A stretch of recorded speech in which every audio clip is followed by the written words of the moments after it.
Bienvenue dans cette soirée consacrée à un thème qui est pas particulièrement, enfin que je trouve pas particulièrement sexy ou attrayant. Donc bravo d'avoir renoncé à un lundi soir palpitant. Euh, comme d'habitude, vous pouvez écouter comme vous voulez écouter. Vous pouvez écouter dans n'importe quelle position, les yeux ouverts ou fermés. Choisissez ce qui vous convient le mieux. Mon idée, après on verra si ma légendaire gestion du temps permettra qu'elle se réalise, c'était de commencer par vous parler de la concentration, ensuite d'appliquer ce que je vous aurais dit dans une méditation, mais j'y crois qu'à moitié, de finir par des questions. On verra. Alors, pour parler de la concentration, d'abord une définition toute simple de ce que ça veut dire sur le plan méditatif. Attention soutenue dans le temps sur un objet, simplement. Donc c'est pouvoir porter son attention sur un objet de façon continue, de façon soutenue. Et c'est un mot qui n'est pas le meilleur pour décrire cette qualité-là d'attention. C'est peut-être les limitations de la langue. J'aime bien parler de stabilité, de recherche de stabilité, ou dans les langues comme la langue pali, qui est la langue des textes bouddhistes, dont on s'est le plus inspiré pour construire un cadre théorique autour de la pleine conscience laïque. Les mots utilisés pour la concentration renvoient à une idée aussi d'unification de l'esprit autour de quelque chose, de rassemblement, un esprit qui est rassemblé autour de ce qu'il est en train d'observer, qui n'est pas dispersé, c'est le contraire de la dispersion ou de l'éclatement. Et en fait, ça peut renvoyer à deux choses différentes, le mot concentration. En méditation, on peut parler d'un type de pratique. On parle de méditation de concentration, qui est une des directions qu'on peut donner à notre attention. On peut concentrer notre esprit, on peut le tourner vers des qualités comme la bienveillance ou la gratitude ou le contentement qui nous feront du bien, donc cultiver les états d'esprit spécifiques, ou on peut être dans l'observation de ce qui vient. C'est ce qu'on appelle l'attention ouverte. Donc c'est trois directions différentes qu'à tout moment on peut utiliser. Parfois on aura besoin de concentrer son esprit sur quelque chose, parfois on aura besoin de cultiver un état d'esprit spécifique qui nous fera du bien, et parfois on aura besoin d'être simplement dans l'observation de ce qui vient, tel que ça vient.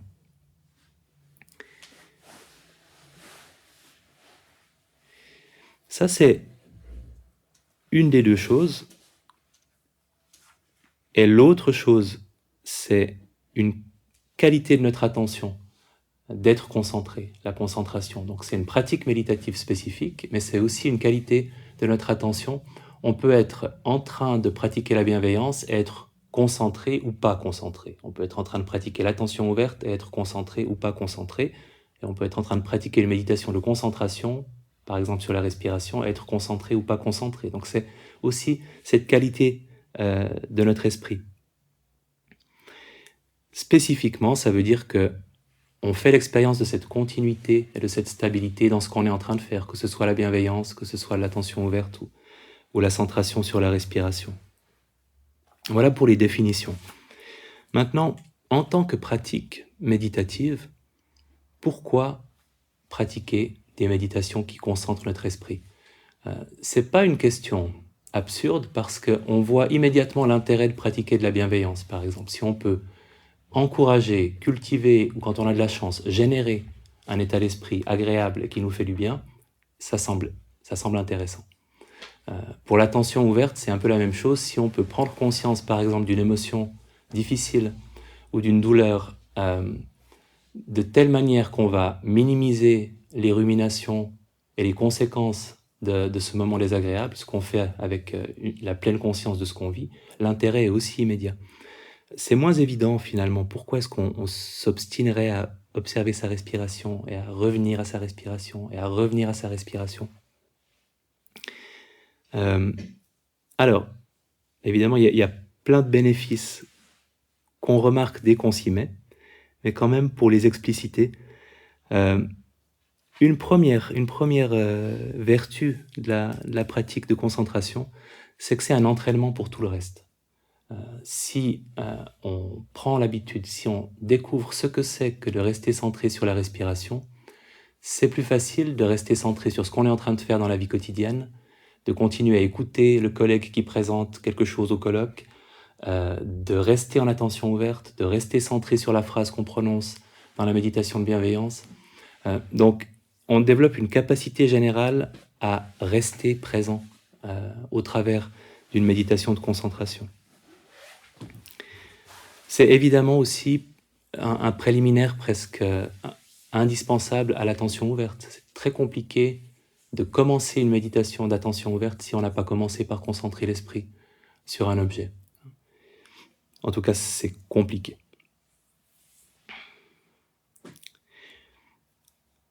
Maintenant, il y a aussi un intérêt à la méditation de concentration face à la souffrance psychologique ou physique, c'est la distraction que ça représente. Et je pense que c'est une des plus grandes forces de ces pratiques méditatives. Si vous êtes pris dans un torrent émotionnel, si vous êtes confronté à une douleur physique aiguë, il y a un moment où vous avez envie de penser à autre chose et où vous avez de la peine à penser à autre chose parce que votre attention est attirée par la douleur, par la rumination anxieuse ou colérique ou dépressive. Et la respiration ou tout autre objet de concentration vous permet de penser à autre chose. Et ça permet à votre esprit de respirer un peu, de laisser aussi l'intensité de ce que vous êtes en train de vivre se tasser, s'abaisser, pendant que vous vous tournez vers un objet de méditation. C'est ce qu'on fait dans la manière dont on vit les stress qu'on a, que vous avez pratiqué il y a plus ou moins longtemps dans la séance 4 du cours, où on repense à un moment désagréable et alors il y a une part d'observation de type plutôt pleine conscience, attention ouverte, où on nomme l'émotion, on observe la sensation qui correspond à l'émotion dans le corps, mais il y a aussi un moment où on se centre sur la respiration pour donner de l'espace pour que notre esprit se tranquillise, pour qu'on puisse sortir de cet état de stress physiologique et psychologique et pouvoir ensuite penser à autre chose ou prendre une décision appropriée pour réagir, répondre à la situation stressante.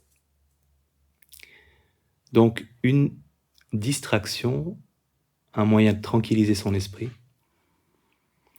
et dans la même direction, fabriquer du calme, fabriquer de la tranquillité.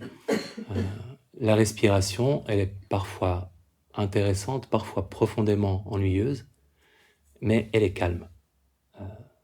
Elle permet de fabriquer du calme. Et quand on a envie de calme, c'est délicieux. Quand on n'a pas envie de calme, ça peut être ennuyeux. Ça dépend un peu de la relation qu'on a avec cette recherche-là. Et ça peut aussi être une sorte de plaisir de concentrer son esprit. Un esprit qui est concentré sur un objet, il n'est pas complètement neutre en termes de plaisir ou déplaisir, c'est subtilement agréable d'être concentré. Et parfois, ça fait vraiment du bien de se sentir centré, d'avoir un esprit unifié plutôt que dispersé. Donc c'est aussi un bien-être qu'on peut rechercher avec ces pratiques méditatives. Et je sais que pour moi, la méditation de concentration sur un objet, sur la respiration, a jamais eu autant de sens ou d'importance que quand j'arrivais pas à m'endormir et que j'étais un insomniaque chronique et que c'était pour moi un refuge. Je me couchais, avant même de m'être couché, j'avais peur de pas m'endormir. Donc, je ne m'endormais pas. Et de me centrer sur la respiration, ça me permettait vraiment de ne plus être occupé par les pensées de rumination anxieuse sur le sommeil et de fabriquer un état différent de cet état de tension et de rumination, qui était un état de calme induit par la centration de mon esprit sur un objet. Et quand on vit quelque chose de désagréable, la concentration sur un objet, c'est un truc finalement relativement simple à faire. On n'a pas besoin de se demander comment est-ce que je fais face à ce que je suis en train de vivre. On peut juste se dire, je vais penser à autre chose. Mais à autre chose qui n'est pas une plaque de chocolat, une bouteille de whisky, une série sur Netflix ou tout le reste. Donc quelque chose qui est quand même plus intéressant parce que ça ne constitue pas vraiment une fuite, mais plutôt un changement volontaire de l'état dans lequel on se trouve par une pratique méditative. Et pour moi, face à l'insomnie, c'était prodigieux parce que je décidais, et je vous encourage vraiment si vous êtes parfois insomniaque à le faire, je décidais fermement que j'allais méditer toute la nuit. Et j'échouais lamentablement en m'endormant. Mais il n'y a que comme ça que ça marche. Si on décide qu'on va s'endormir parce que la méditation nous aura permis de nous calmer, ça va foirer. Donc, il faut décider de méditer toute la nuit.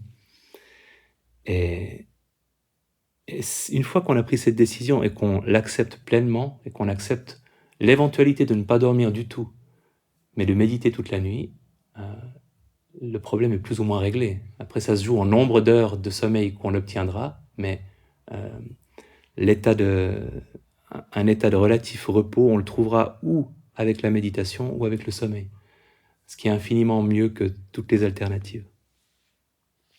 J'ai appris ce truc à ma fille. Alors, je ne sais pas si... Déjà, je ne suis pas la personne compétente pour lui enseigner à méditer. Mais j'ai pas voulu la mettre dans un cours de méditation sous le fallacieux prétexte que j'en fais et que j'en enseigne. Mais elle est venue une ou deux fois, elle n'arrivait pas à dormir après avoir vu un épisode d'une série, d'un dessin animé. Et pourquoi les dessins animés existent-ils qu'il avait stressé. Et du coup, je lui ai montré comment elle pouvait sentir sa respiration et compter ses respirations dans l'espace entre deux respirations. Donc elle a 7 ans maintenant. Et elle a gardé l'idée, en tout cas, quand elle n'arrive pas à dormir.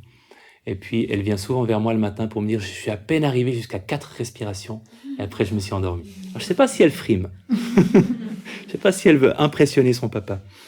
Mais en tout cas, c'est une technique qu'on peut enseigner à des enfants. Et c'est finalement la chose la plus simple.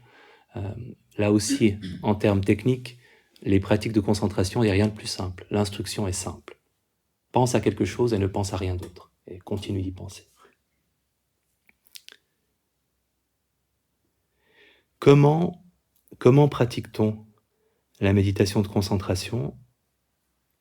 La respiration est un objet, mais finalement, il y en a plein d'autres. Les phrases de bienveillance qu'on utilise, je ne classe pas ces méditations dans la concentration parce qu'il y a une attitude qui va avec et que j'accorde plus d'importance au développement de l'attitude bienveillante qu'à la phrase en tant qu'objet de méditation. Mais quand vous pensez, pour les personnes qui connaissent, à la méditation transcendantale, où on répète une phrase en boucle et où l'objet de la méditation est vraiment la phrase, on peut tout à fait prendre une phrase comme objet de méditation. Et ça peut marcher assez bien parce que ça remplit la tête. Et c'est quelque chose qui a un rythme, comme la respiration a un rythme. Et il y a beaucoup de personnes qui se tranquillisent à l'aide d'une phrase ou de mots qui vont répéter en boucle. La méditation marchée, on peut l'apercevoir comme une méditation de concentration avec ces pas qui se suivent et qui permettent aussi d'avoir toujours le même objet au centre de l'attention. Tout ce qu'on peut observer de façon continue.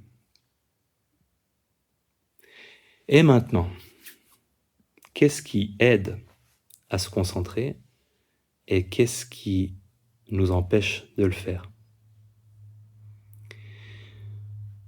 Première chose, il faut admettre que c'est largement hors de notre contrôle. Et c'est déjà un grand pas quand on admet ça. accepter qu'il y a des moments où la concentration est là et on ne sait pas pourquoi, et il y a des moments où elle n'est pas du tout là alors qu'on cherche très très activement à la faire venir. Ça nous échappe, point 1, et point 2, on n'est pas du tout les observateurs fiables d'à quel point on est concentré et d'à quel point on ne l'est pas. Et on ne peut pas savoir si on est plus ou moins concentré que la personne à côté de nous en train de méditer dans la même salle. On ne sait pas si le jour où on avait l'impression d'être super distrait, c'était un jour où on était super distrait ou c'était un jour où on était super critique de la moindre distraction qu'on pouvait percevoir. Et on ne sait pas. Donc il y a une espèce d'humilité ou de suspension de jugement par rapport à ça. On ne sait pas à quel point on est concentré, on ne sait pas vraiment évaluer ça, et ça nous échappe en grande partie.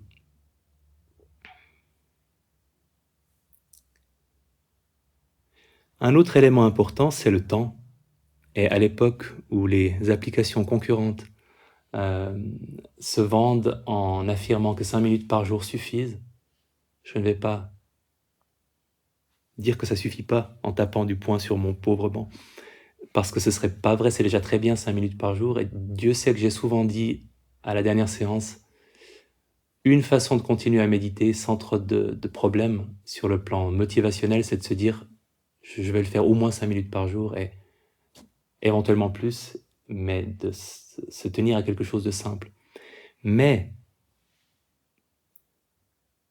plus long, c'est plus bon. Et c'est particulièrement vrai pour la concentration. Si vous méditez 10 minutes, il y a peu de chances que vous ayez un état de concentration stable, vraiment profond, durable. Si vous méditez pendant 60 minutes, il y a beaucoup de chances pour que vous fassiez l'expérience d'un moment où vous vous sentez, en tout cas subjectivement, très bien concentré sur votre objet. Je prenais souvent la métaphore de la boule à neige, ou ces boules souvenirs en verre qu'on secoue. Et au début, il y a beaucoup de neige, et après un certain temps, ça se tasse, ça se sédimente. Et c'est ce qui se passe avec notre esprit. Si on commence à méditer sur la respiration, souvent, après 10, 15, 20 minutes, on a le sentiment qu'on passe un palier, et parfois après 30, ou après 40, ou après 50, on a l'impression qu'on en passe un autre. Donc, c'est plus facile avec plus de temps. Encore une fois, méditer pas longtemps, c'est bien, et ça apporte quelque chose. Mais c'est intéressant de faire l'expérience de méditation plus longue pour pouvoir comparer ce qu'on peut y vivre. Un élément important pour obtenir autant que possible un état de concentration, c'est la détente corporelle. Et ça, on le fera tout à l'heure ensemble. Un corps détendu, c'est comme une espèce de facilitateur pour que la concentration se manifeste, pour que l'attention se stabilise. C'est pas une nécessité. Et particulièrement si je me rappelle de l'insomniaque que j'étais, on peut être tendu comme c'est pas permis et avoir un esprit relativement concentré. C'est pas nécessaire, mais c'est facilitant.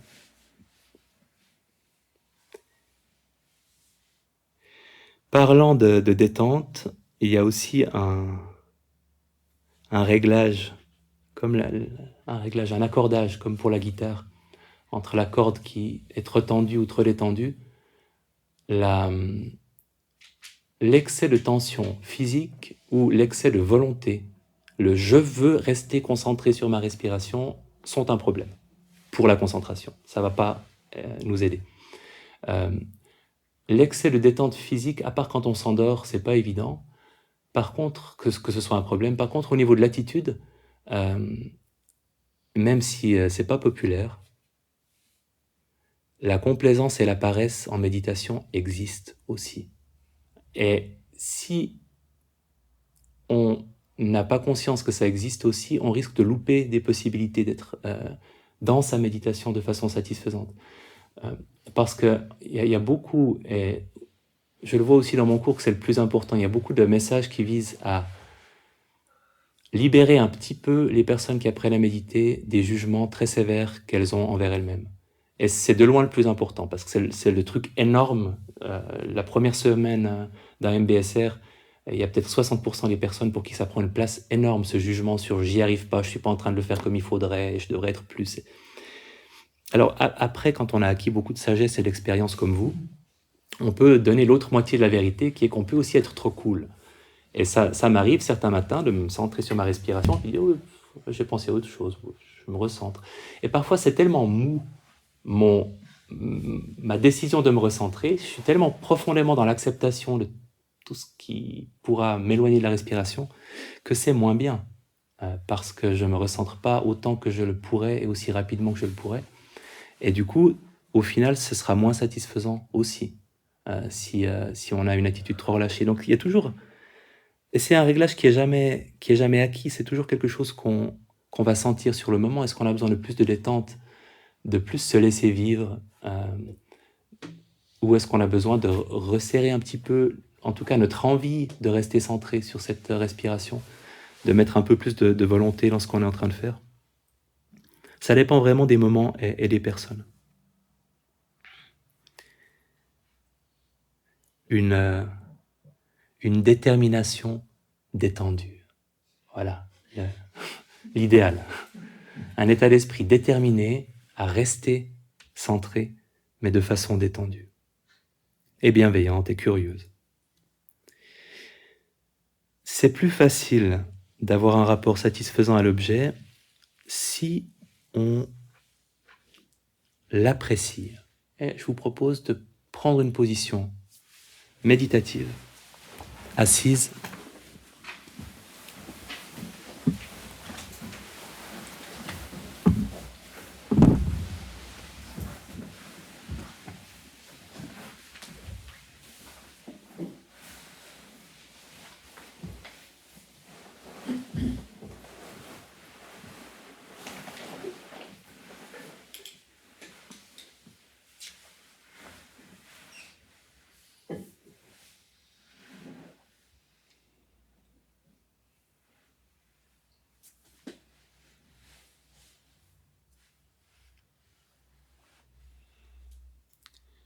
et quelques respirations. Avant tout pour laisser le corps se détendre. Au moment de l'expiration, tout ce qui a besoin de se détendre, à la surface de la peau, au niveau musculaire ou même à l'intérieur, tout ce qui peut se détendre a la liberté de le faire avec chaque expiration.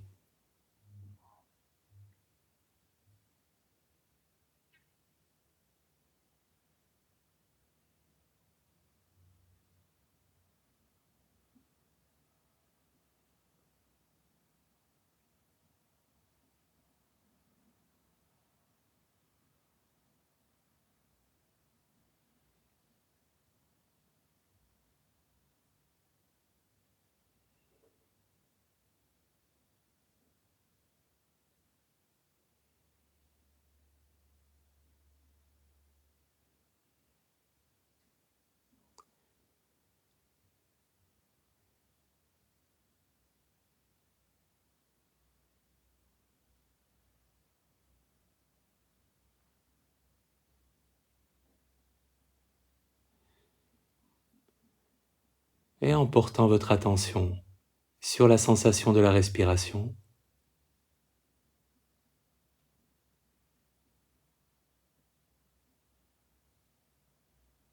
cette expansion et ce relâchement, là où la sensation est la plus présente,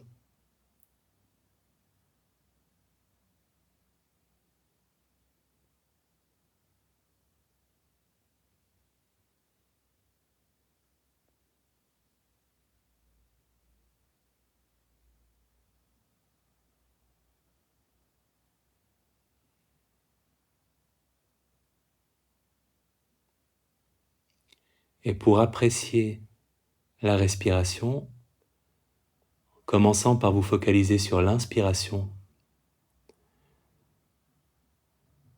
Au moment de l'inspiration, concrètement, physiologiquement, votre corps se nourrit.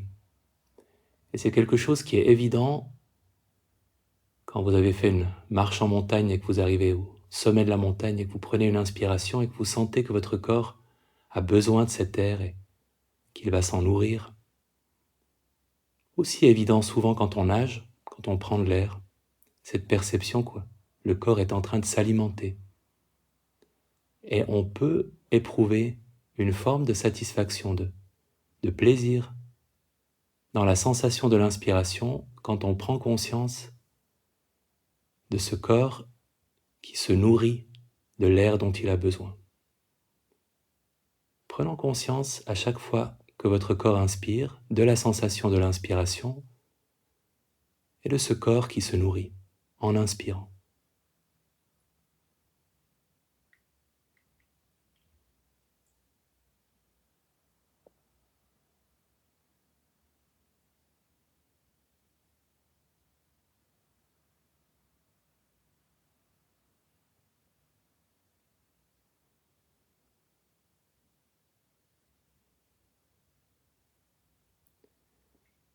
Comme si vous pouviez savourer, déguster chaque inspiration.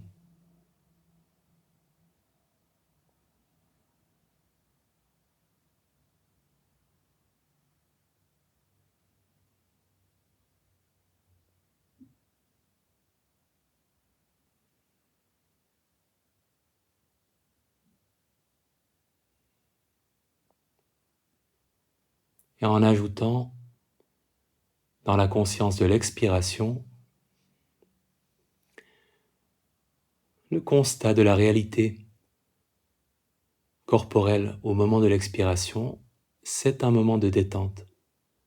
C'est un moment de relâchement, les épaules s'abaissent un peu, les muscles se relâchent au niveau de la poitrine, dans la région abdominale, dans le dos parfois, en appréciant avec chaque inspiration ce corps qui se nourrit et avec chaque expiration ce corps qui se détend.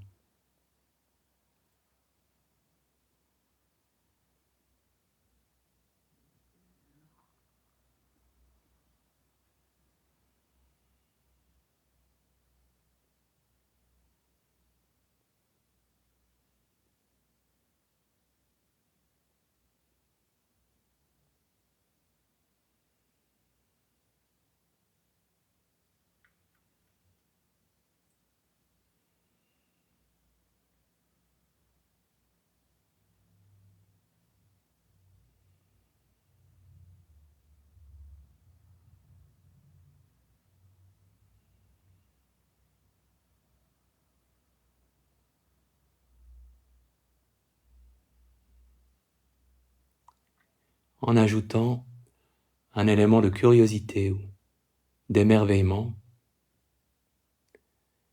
Au moment où vous sentez l'inspiration, vous ne savez pas à quoi ressemblera cette sensation. Cette inspiration-là, vous ne savez pas non plus combien de temps elle durera. Au moment de sentir l'expiration, vous ne savez pas comment sera cette sensation exactement. Vous ne savez pas combien de temps elle durera. Et dans l'espace entre deux respirations, là aussi, comment sera le corps entre deux respirations. En ajoutant cette attitude de ne pas savoir, de se laisser surprendre avec curiosité par ce que le corps va vous proposer.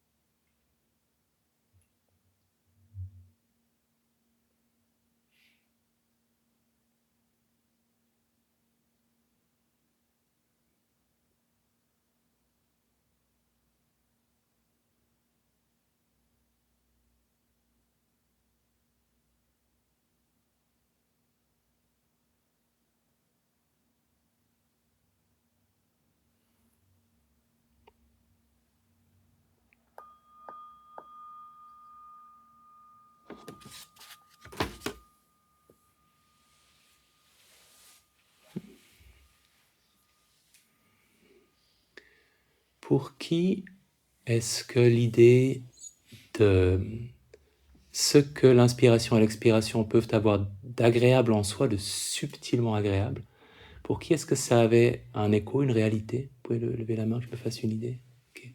Parce que ce n'est pas nécessairement le cas, et je n'aimerais pas laisser entendre que ça devrait être le cas. D'autant que ça varie beaucoup aussi en fonction de l'état de la respiration au moment où on l'observe. Il y a des respirations qui sont plus ou moins objectivement agréables à vivre et à observer. Alors, c'est possible que ça puisse favoriser l'établissement de votre attention sur la respiration, cette perception-là. Sachant que si on en faisait le centre de ce qu'on observe, il y aurait aussi le risque de prendre la direction d'une méditation où on cultive une relaxation ou une détente plutôt qu'une stabilité de l'attention. Mais c'est une idée qui peut être intéressante à introduire, surtout quand le rapport à la respiration est peut-être de neutre à désagréable ou ennuyeux, et que d'ajouter cet élément-là qui correspond à une réalité physique, puisque c'est vrai que le corps absorbe quelque chose à l'inspiration, et c'est vrai qu'il a tendance à se détendre à l'expiration. Donc, c'est quelque chose que vous pouvez introduire. Je ne sais pas s'il y a un commentaire par rapport à ça, une question. Sur pour qui est-ce que l'idée de ne pas savoir a été une aide, cette curiosité sur à quoi ressemblera celle-ci, à quoi ressemblera celle-là. Parfois, cette idée-là, et je ne voulais pas rallonger en l'ajoutant, elle est plus intéressante si on se demande aussi à quel moment on sera, si on prend aussi conscience qu'on ne sait pas à quel moment on sera distrait, ni par quoi on sera distrait, et qu'il y a une attitude générale de je ne sais pas à quoi ressemblera cette respiration, je ne sais pas combien de temps elle durera, et je ne sais pas après combien de temps je serai distrait. Et où là, on a cette espèce de curiosité qui peut aiguiller un petit peu notre attention, la rendre plus vigilante aussi. Le point suivant, c'est peut-être le centre de l'expérience de la concentration, de la stabilité, c'est la continuité. C'est-à-dire avoir l'expérience dans votre rapport à la respiration de quelque chose de continu, que chaque instant soit habité par votre attention un instant après l'autre. Et c'est pas du tout évident parce que souvent il y a des trous dans notre continuité. Et ces trous sont souvent, pour beaucoup de gens, toujours au même moment. Typiquement, vous inspirez et vous avez pleinement conscience de l'inspiration, vous expirez et vous avez pleinement conscience de l'expiration, et là, quelque chose en vous se dit « Ok, c'est fait, une respiration ». Et peut-être aussi quelque chose en vous se dit « C'est un peu ennuyeux parce que là, je suis entre deux respirations et il ne se passe rien. Je sens vaguement ma région abdominale, je sais qu'elle existe, mais elle n'est pas en train de se gonfler, elle n'est pas en train de se dégonfler, il n'y a pas grand-chose. Pensons donc plutôt à autre chose. » Et souvent, l'espace entre la fin de l'expiration et la prochaine inspiration est un moment parfait pour décrocher. Parce que vous n'avez pas cette intensité de sensation. C'est un peu plus tranquille, donc on a un micro-moment d'ennui et on pense à autre chose. Donc, que chaque moment fasse partie de votre observation de la respiration, y compris quand il ne se passe rien. Et on va travailler ça aussi en position assise.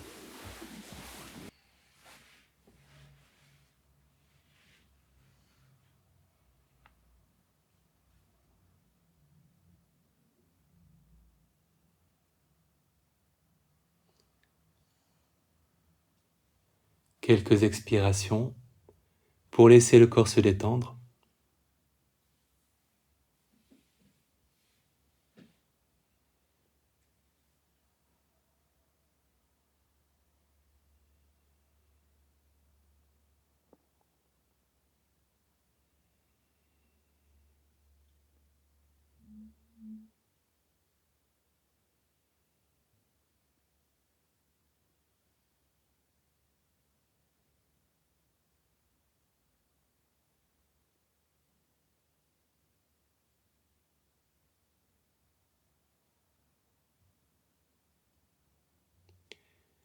et en prenant conscience de chaque respiration,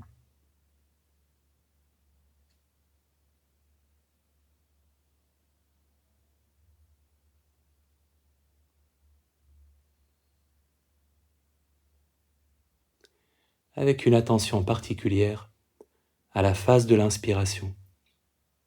Comment se passe exactement chaque inspiration? Le début, le milieu, la fin.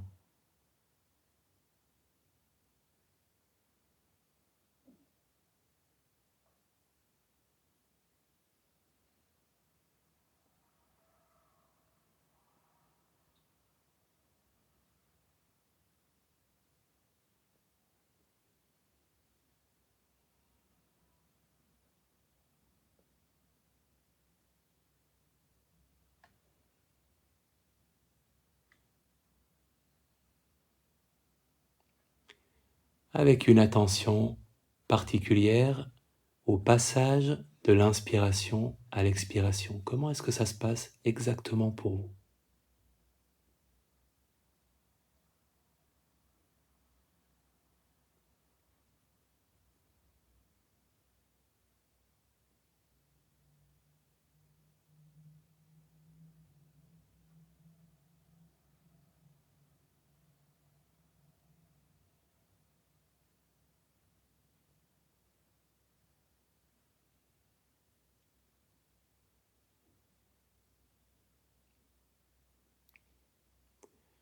Avec une attention particulière à l'expiration, le début, le milieu, la fin, qu'est-ce que c'est exactement que cette sensation?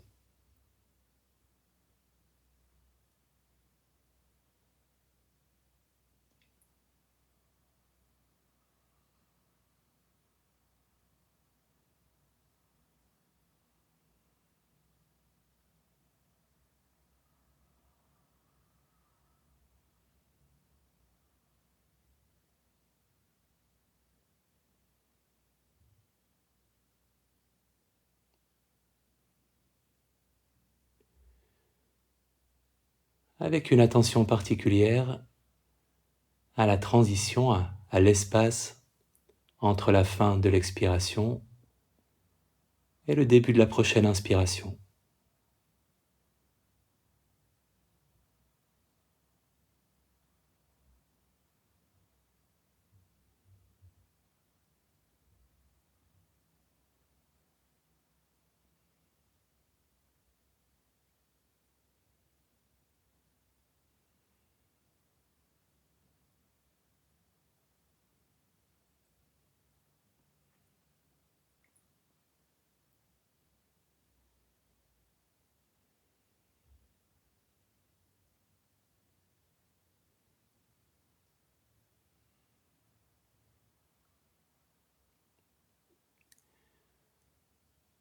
Avec une conscience de toutes les phases de chaque respiration.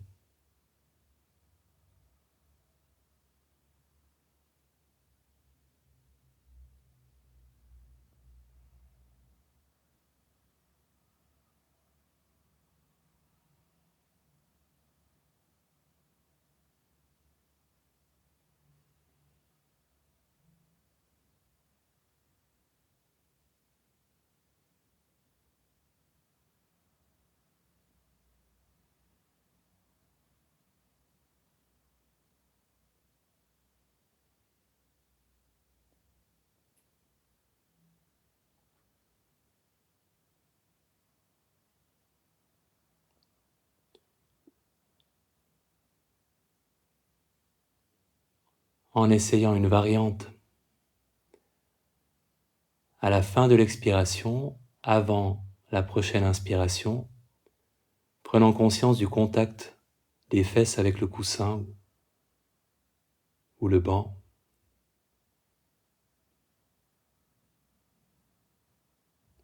Dans l'attente du moment où l'inspiration se produira. Inspiration, expiration, contact, inspiration,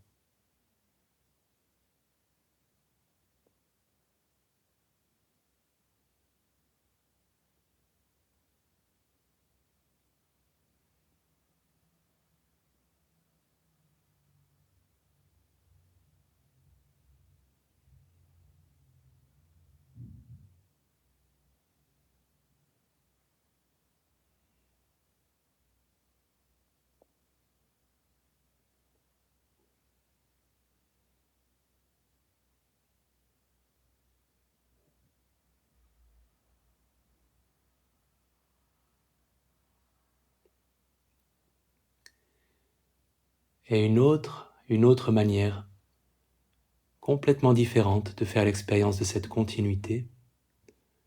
Prenons conscience de l'endroit dans le corps où vous sentez le mieux la respiration.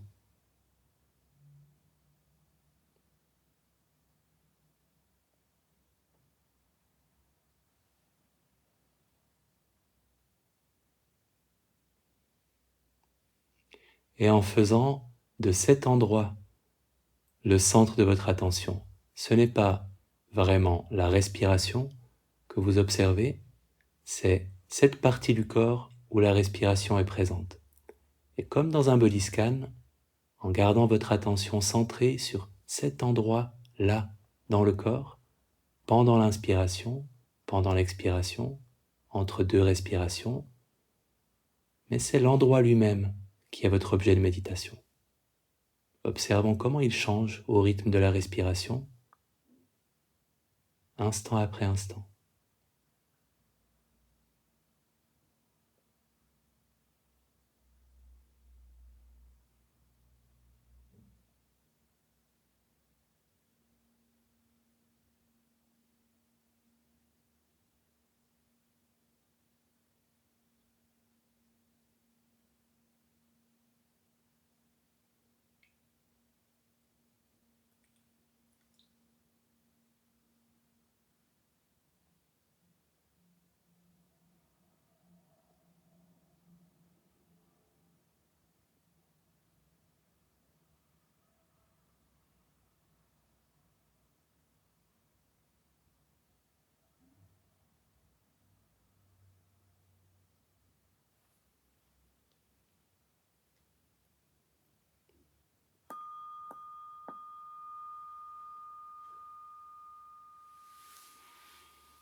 Est-ce que qui parmi vous a l'impression que votre attention a plus tendance à voyager à certains moments de ce cycle de la respiration qu'à d'autres? Pour qui c'est plus à un moment qu'à un autre?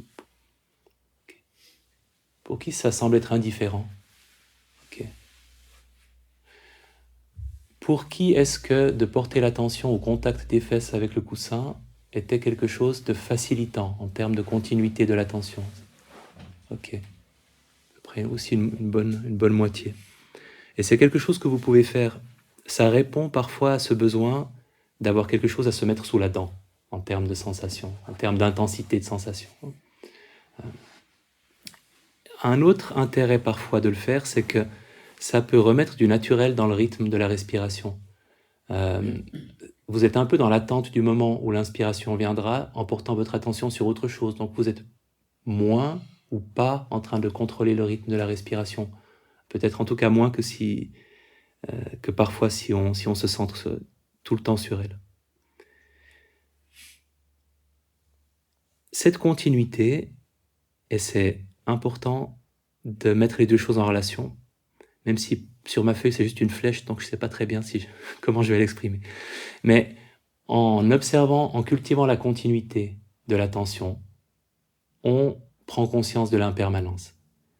Parce que vous prenez conscience de cette inspiration qui se développe, qui change, il y a une phase d'inspiration qui change, qui se transforme en expiration. À la fin de l'expiration, il y a ce moment de calme avant la prochaine. Donc vous avez conscience du changement instant après instant dans la conscience du corps en lien avec la respiration, quand vous avez une continuité.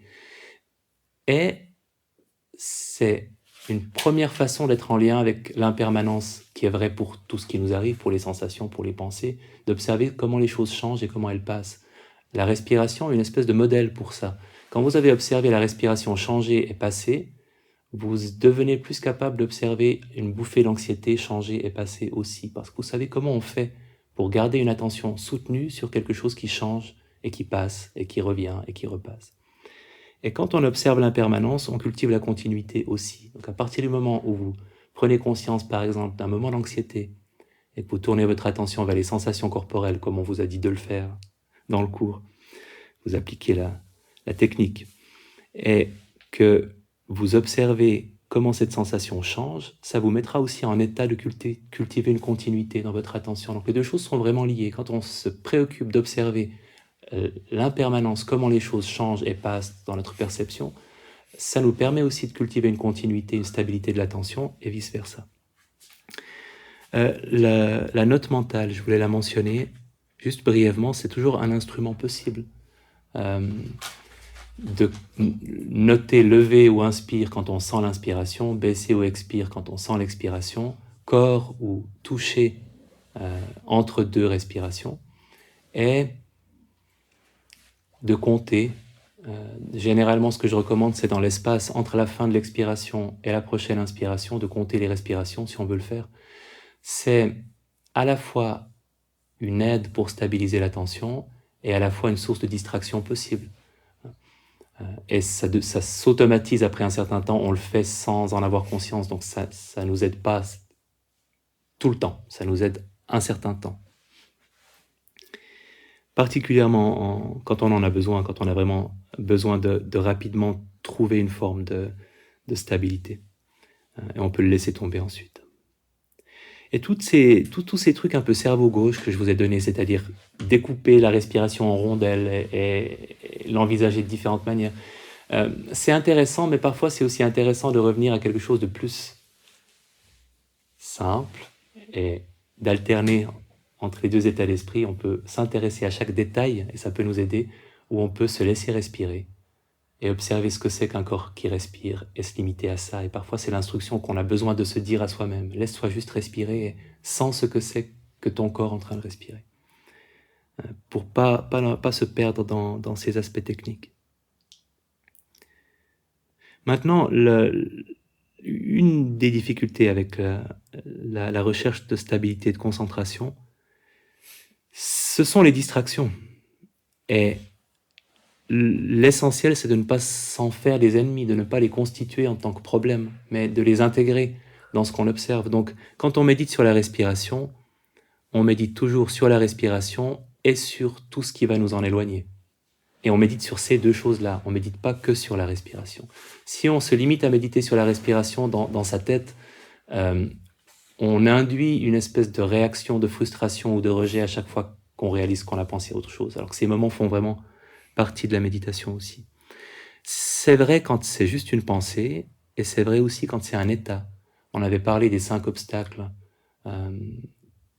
qui sont une vieille liste de la philosophie bouddhiste qui est toujours d'actualité. L'agitation, la somnolence, l'envie de quelque chose, ou le rejet de quelque chose, ou le doute. Et parfois, on a juste une pensée, une petite bouffée d'anxiété, une rêverie, une chose à ne pas oublier, et on revient à la respiration, et parfois on a l'impression d'être dans un état d'agitation, un état de rejet de quelque chose qui nous énerve, ou qui ne nous convient pas. Et quand on est face à un état, quand on est face à une pensée, on l'observe avec curiosité, on se recentre, et quand on est face à un état, quand on se sent vraiment depuis un certain temps dans la méditation occupé par le même genre de choses, le même genre d'émotions ou d'état d'esprit, ça peut être intéressant de se poser la question comment cet état de frustration, de tension, d'anxiété, d'envie d'autre chose, d'agitation, comment est-ce qu'il se manifeste dans mon corps, et de porter l'attention aux sensations et d'observer comment elles changent, comment elles évoluent, et de se recentrer seulement après quelque temps sur la respiration, mais de prendre le temps d'explorer cet état-là et de l'intégrer à ce qu'on est en train d'observer. Et il y a plusieurs niveaux d'observation des distractions, et c'est vraiment à vous de choisir lequel vous convient le mieux. On peut limiter au strict minimum, c'est-à-dire quand on réalise qu'on est distrait, on dit « Ah, c'était quoi? C'était ça ». Ou parfois même, ne même pas se dire « Ah, c'était quoi? C'était ça », tout de suite se recentrer sur la respiration dès qu'on réalise qu'on était distrait.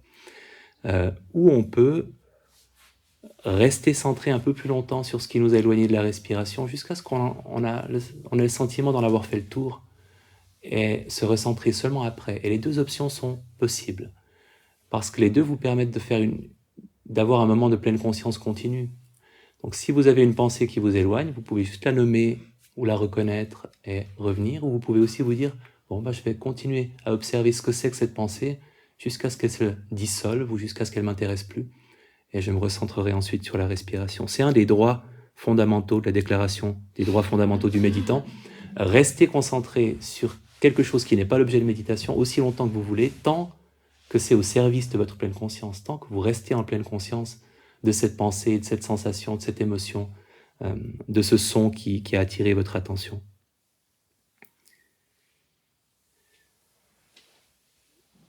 Ok, vous en savez assez. Alors, je vous propose, et je suis sûr que ça vous fera du bien, de commencer, puisqu'on en a parlé, par un moment de détente corporelle en position couchée. C'est pas une obligation, la position couchée, mais c'est une option.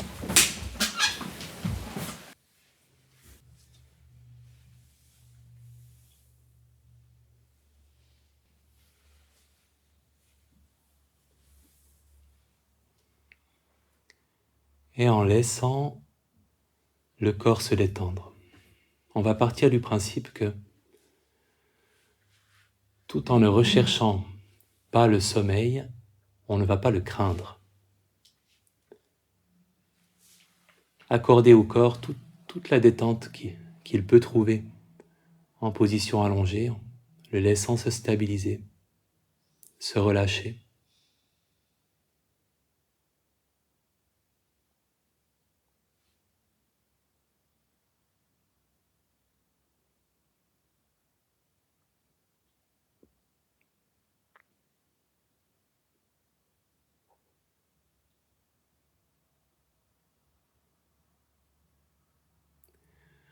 Un corps qui peut être un peu plus lourd avec chaque expiration, la sensation de contact avec le sol.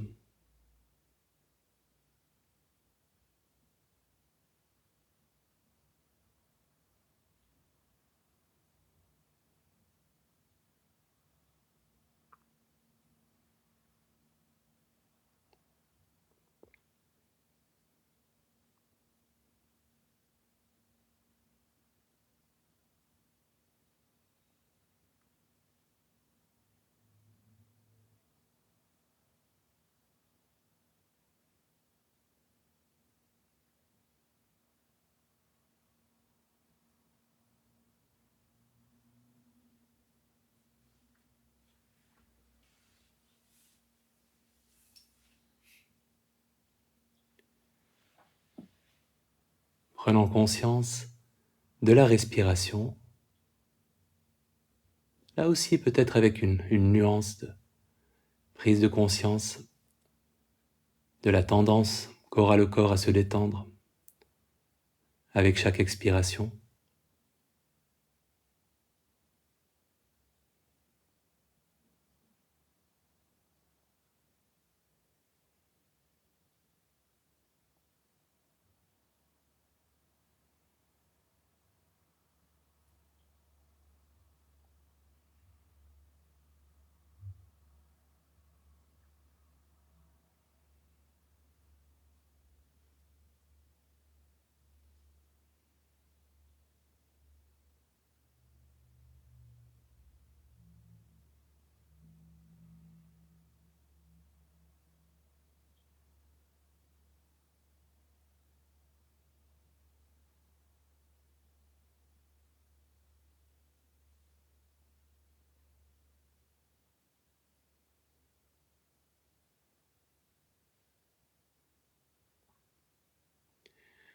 En portant l'attention sur les pieds, pied gauche et pied droit, et en prenant conscience des pieds, peut-être en respirant dans la conscience des pieds, là aussi, leur offrant la possibilité de se détendre à l'expiration, s'ils en ont besoin, avec chaque expiration. Une attention curieuse avec une nuance, une coloration d'encouragement à la détente. Les pieds.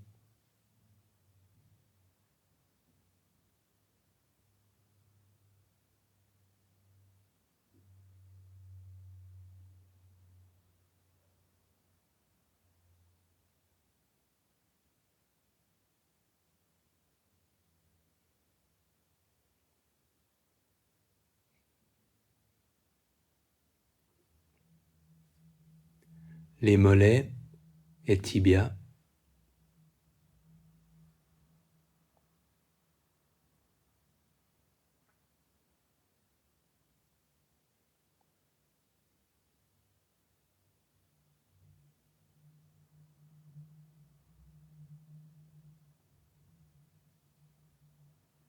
les genoux,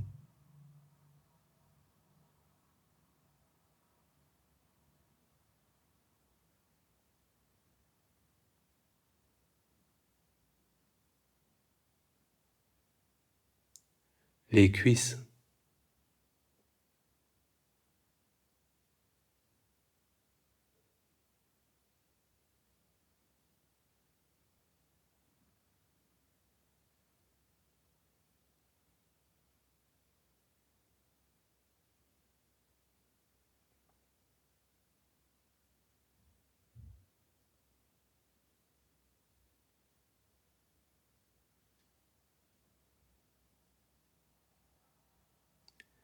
le bassin,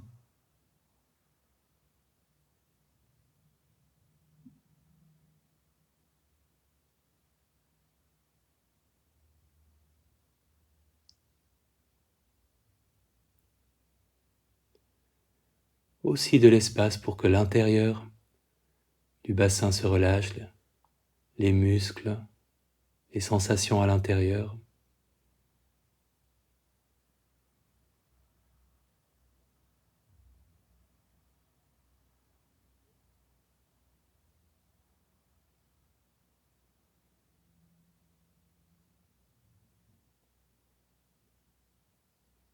Le dos, le bas du dos et le haut.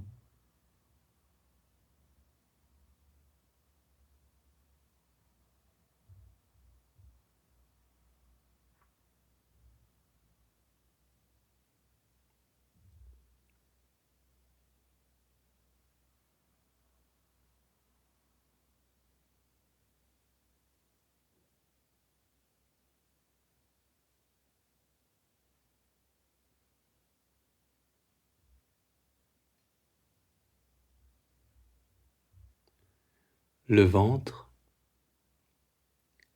la région abdominale,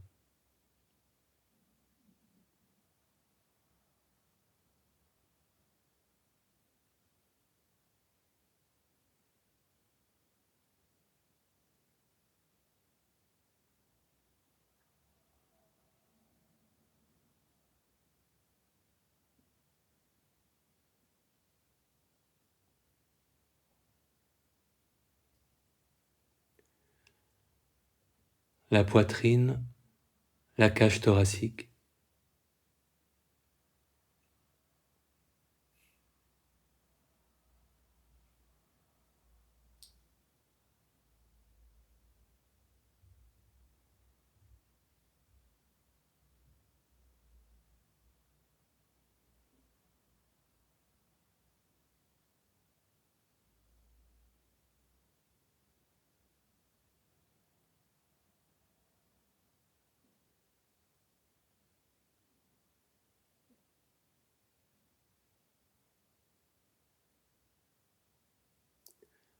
les mains et les bras, des bouts des doigts jusqu'aux épaules.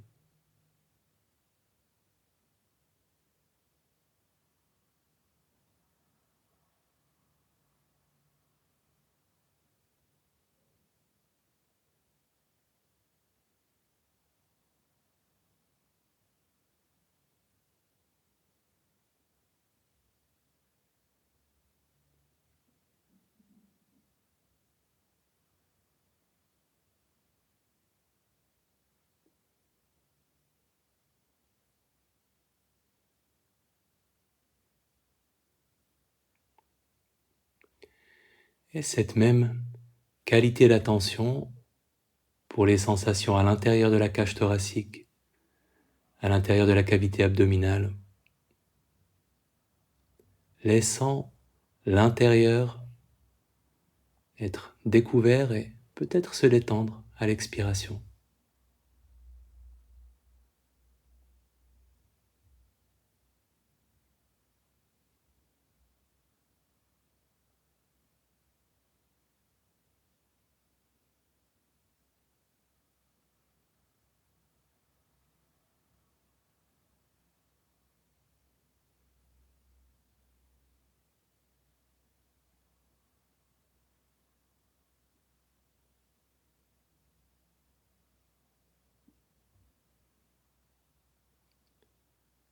la nuque,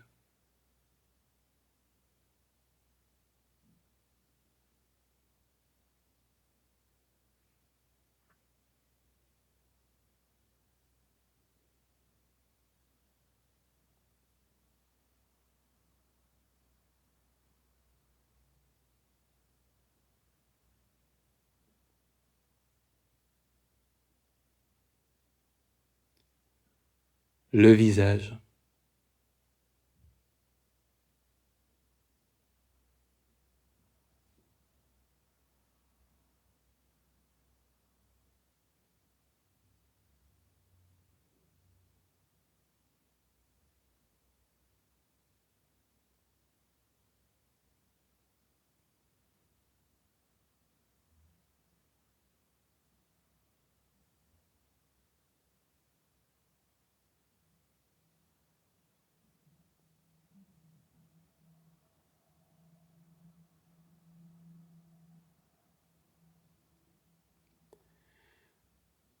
la tête dans son ensemble et aussi l'intérieur de la tête.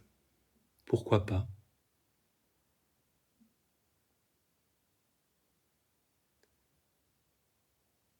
Cette qualité d'attention curieuse qui laisse aussi la place à la détente, si elle est nécessaire.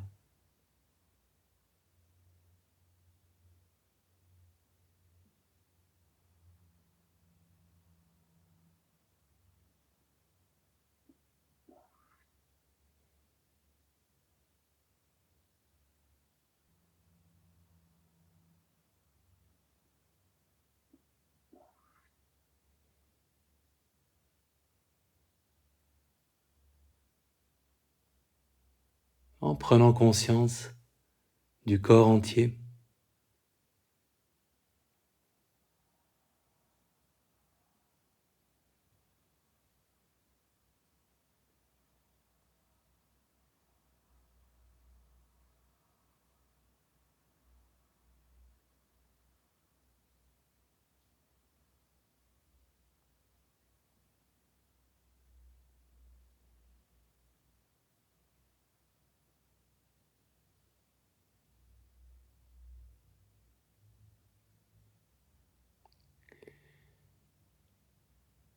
et avec cette attitude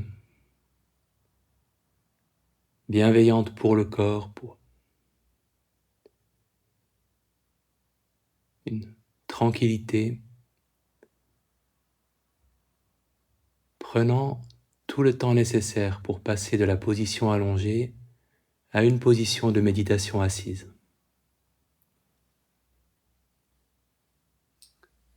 Avec chaque geste, un geste conscient et aussi respectueux du corps, de son rythme, de ses besoins, une attention au corps.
Avec chaque expiration, laissant la possibilité à la posture d'être encore un peu plus détendue. Est-ce qu'on peut cultiver une posture lucide qui exprime la lucidité tout en faisant le moins d'efforts possible?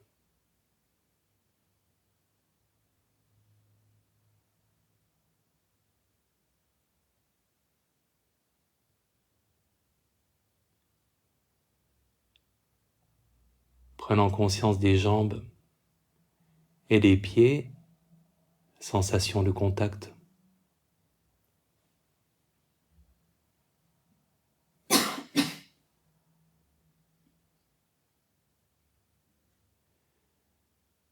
Et là aussi, l'espace de quelques respirations avec chaque expiration, la possibilité pour les jambes, pour les pieds d'aller vers plus de relâchement, plus de détente.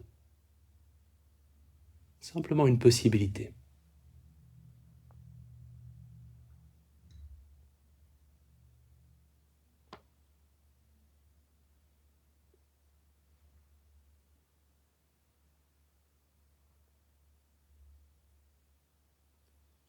Le bassin,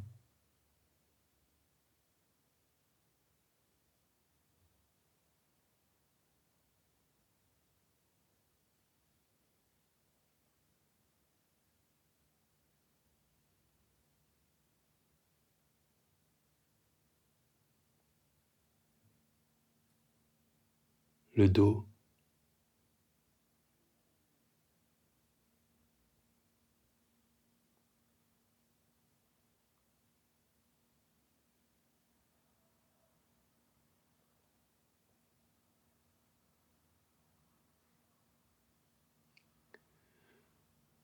le ventre,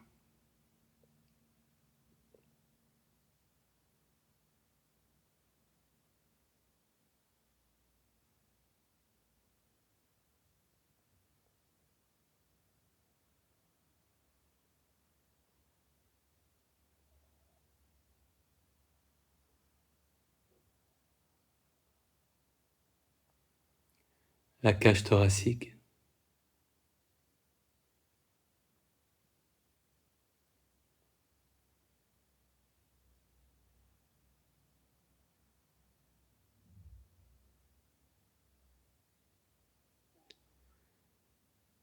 les mains, les bras,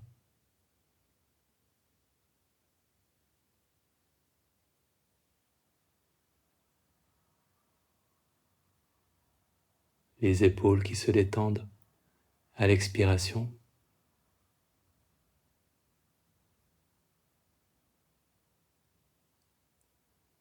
la nuque,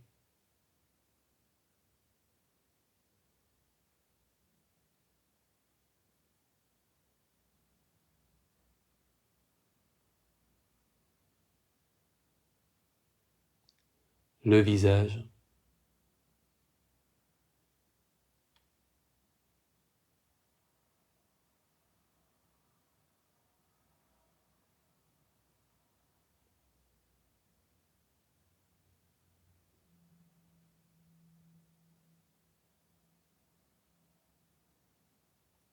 la tête,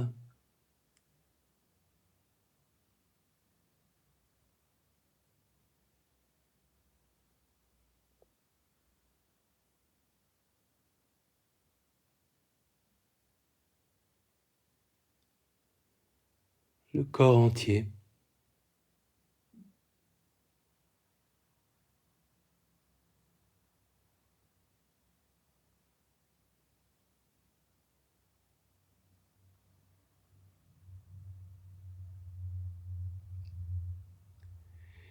Et sans effort particulier, laissant votre objet de méditation occuper l'espace, se révéler à votre attention, cette sensation de la respiration. Comment est-elle ?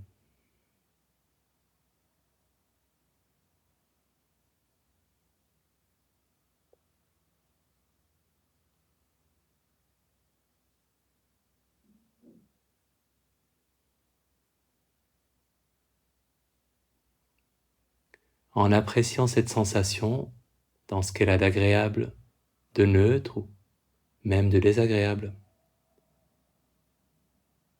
en la connaissant et en l'appréciant pour ce qu'elle est en ce moment.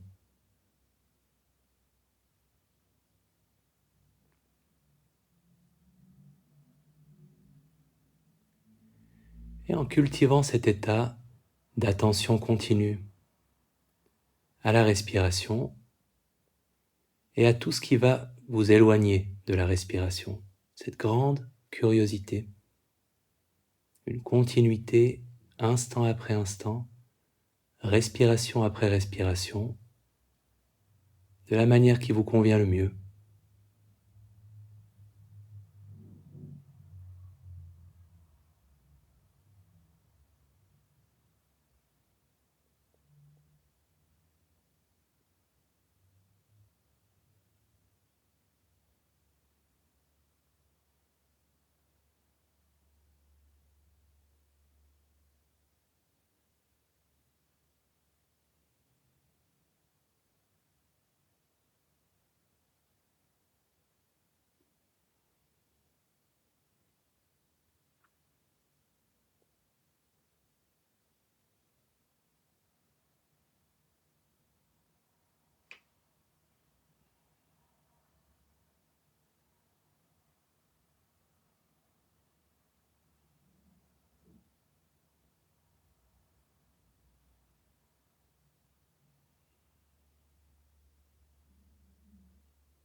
Et si quelque chose vous éloigne de la respiration, si quelque chose d'autre attire votre attention, en faisant l'expérience d'observer cette distraction avec curiosité un peu plus longuement.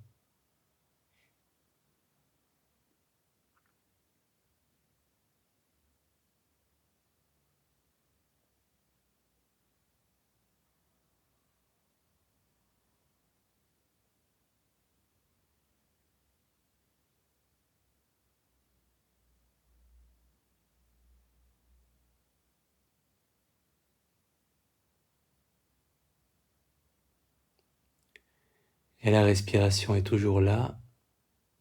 Chaque respiration peut devenir un moment de calme.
Curiosité, est-ce que cet esprit rassemblé sur un seul objet, est-ce que c'est agréable, cette qualité d'esprit-là?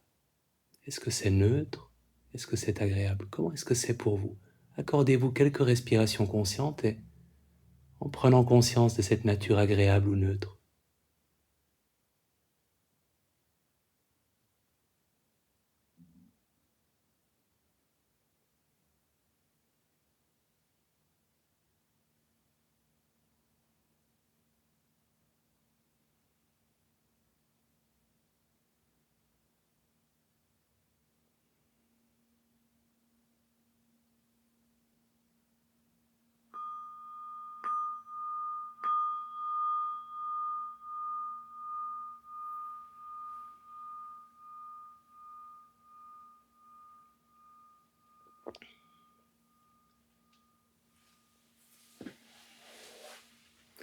Et il y a quelques minutes pour les questions, problèmes, observations, découvertes, cris de révolte et ululements sauvages.